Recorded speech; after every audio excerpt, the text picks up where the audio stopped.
tell you something funny. All right, we get started. Elina, obviously a lot to deal with today, but how happy are you to get the win?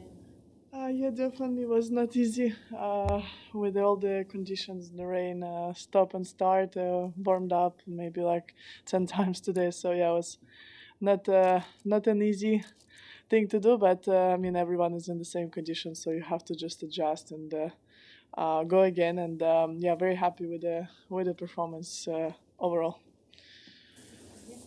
Elina, congrats, well done. How pleasing is it for you to be showing very good form this year at the big events, Australia and here, after your foot surgery? And were there any doubts when you went for that surgery that it might be a little harder than it has been?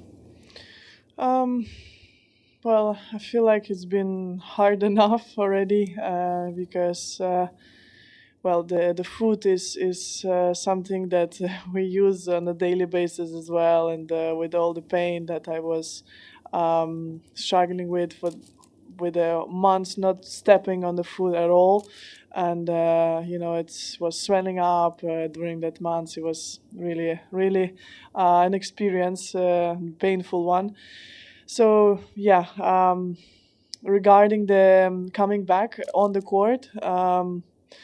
Of course, I was expecting a little bit of discomfort, and I was trying to really put a lot of work in the gym before starting on the court, because it was important to get the strength going. And yeah, I feel like I did well with my team to put you know a lot of work. To make it, you know, confident and strong, you know, for it to be good on the tournaments. Elina, well done. I noticed after your previous match, you put that post on social media thanking your friends in the United States from the bottom of your heart for all their support. Was that comment made based on your experiences with Americans now, or was also in the back of your mind what happened in the Oval Office between your president and Donald Trump, and President Trump's suggestion that Ukraine should be more grateful?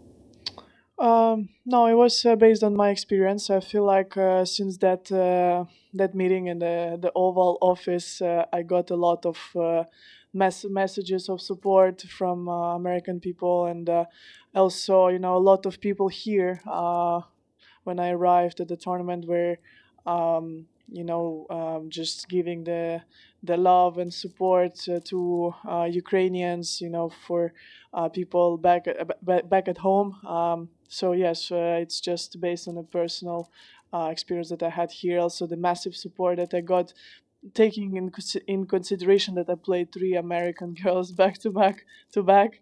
So yeah, it's an amazing, really special to get that.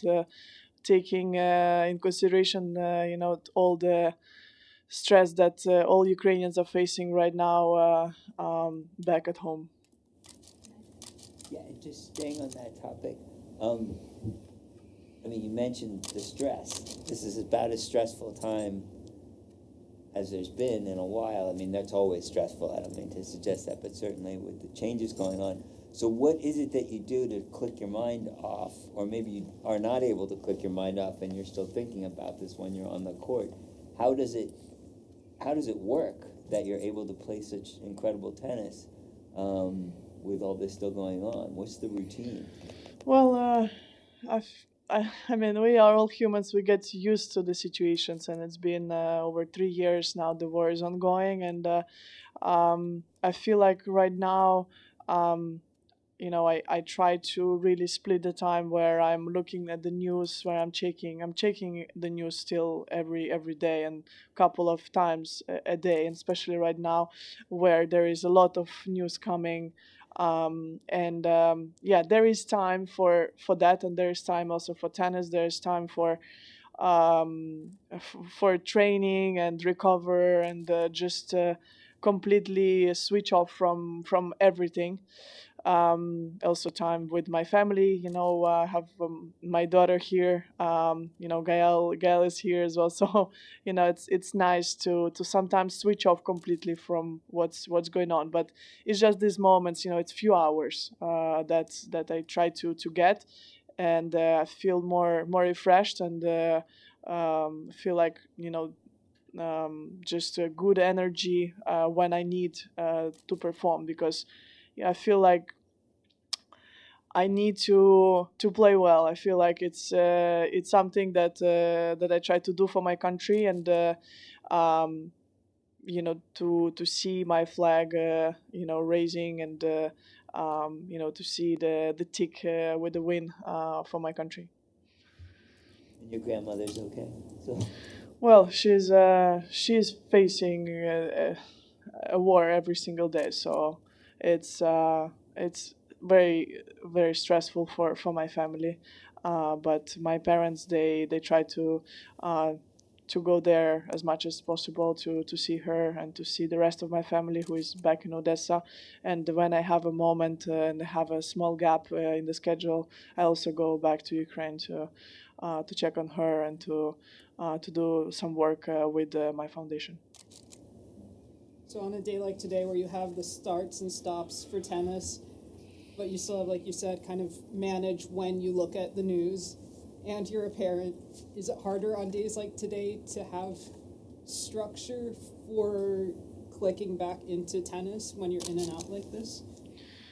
Well, I really try to have borders on the things, as you mentioned, when I'm with my family, when have my time where I can look into the news, where I can speak to my family back at home, because I know that they're not gonna be a good news. It's been very long time that there's only bad news coming from Ukraine. So I try to really separate these things, and also when I need to prepare for my match, I try to really focus on the things that I have to do. Think about the tactics. Think about what I have to bring to the court, and this really helped me. I worked. With the psychologist, and she really introduced me to this, let's say, um, planning of the things that I have to prioritize. And it really helps me, to really know what is important in this moment. can I ask just a question about your glasses? Because I noticed you've been wearing them at night when you're Yeah. watching. You wearing contact lenses when you're playing, and then do you take the lenses out like immediately after in order to rest your eyes? No, I don't play with lenses. My vision is still very good, but it protects my eyes, and I have a little bit of adjustment for my eyes. Okay. Yeah, so my vision is still very good, but I need to protect my eyes from the strong lights and Okay. yeah, exactly. I was wondering if you might have taken any inspiration from Madison Keys.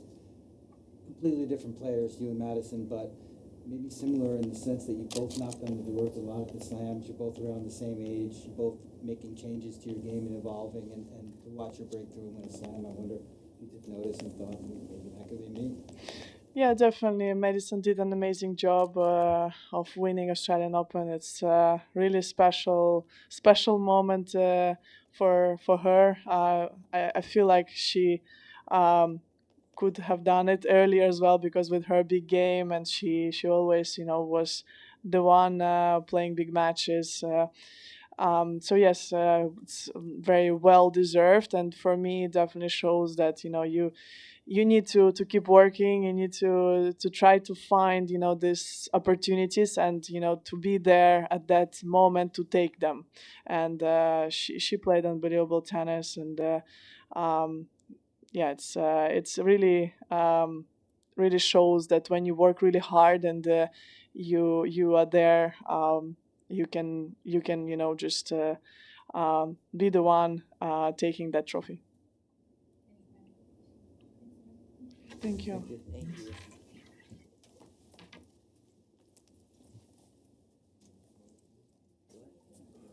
Out of this? Yeah, first answer. Oh, no. I